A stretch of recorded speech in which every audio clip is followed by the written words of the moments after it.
Okay guys, I put together 10 questions from the practice final that kind of cover a little bit of everything and they mix it up. And I was going to work them out for you. So the first one, it says S denotes the length of an arc of a circle of radius r subtended by the central angle theta. Find the missing quantity. So here our arc length formula is S equals r theta. So we're given S, we're given theta, so we need to find R. So I just plug everything in. 7 equals R times 1/5. I multiply both sides and I get that R equals 35. Nice and easy, right? Next one, it says find the magnitude of V. That means we have a vector that is going negative 3i, positive 1j here. We need to find the magnitude. Well, it's a triangle. Remember, we have this 3 squared and 1 squared equals c squared. So our magnitude of V is the square root of 3 squared plus 1 squared. Put those both in parentheses. So our final answer is just that the magnitude of V is the square root of 10. That's it. Okay, next one, we have write the equation of a sine function that has the following characteristics.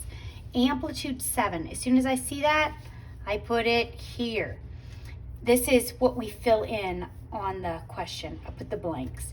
Then it says period. Well, we're talking about a sine function. So our period is 2 pi over omega. Omega is what goes here. So our period is pi equals 2 pi over omega. So we multiply by omega, divide by pi. Our omega is 2. So we put 2 there. Now, our last value is our phase shift. Your phase shift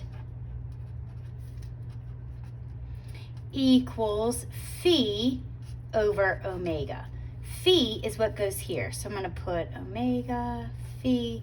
It's a positive phase shift, which means it should be a minus sign here, but they put the right sign here. So don't worry about it. The minus was already there, so do not put another minus.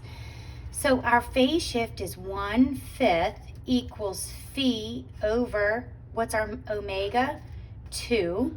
So we multiply by 2 and we get that phi equals 2/5.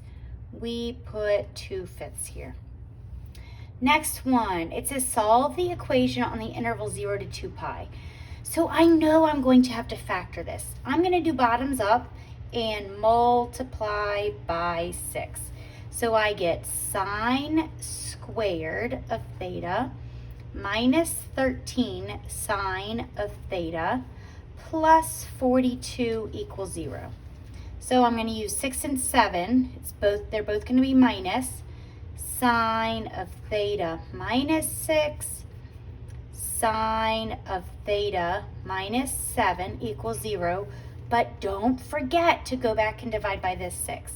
Divide by 6. Divide by 6. So the sine of theta, this would be minus 1. So sine of theta equals 1, or the sine of theta equals 7/6. The sine of theta cannot equal 7/6. That's greater than 1. It won't work. Now, where does our sine of theta equal 1? When I see sine of theta or cosine of theta equaling 0 or 1, I think unit circle. And remember, it's cosine comma sine. So where is my y value? 1 up here at pi over 2. This is the 0.01. Sorry. So my only answer here is theta equals pi over 2. Next one. It's solve the right triangle. So it says angles are to be to 1 decimal, sides are to 2 decimals. We have a right triangle here, so don't go law of sines or law of cosines on me. Just use your nice basic trig stuff. We don't have any angles yet or C, but they give us that A is 13 and that B is 3. So to find B, I'm going to say, well, the tangent of B equals 3 over 13. Or in my calculator, I know they want degrees, so I am going to put tangent inverse, I have it in degree mode, tangent inverse of 3 over 13, and I get 12.99. They only want one decimal, so B is going to be 13 degrees. Now, if B is 13 degrees, what's A going to be? 90 minus 13. So A is 77 degrees. And how do I find C? Pythagorean theorem. So I have A squared plus B squared equals C squared. So I get 3 squared plus 13 squared equals C squared.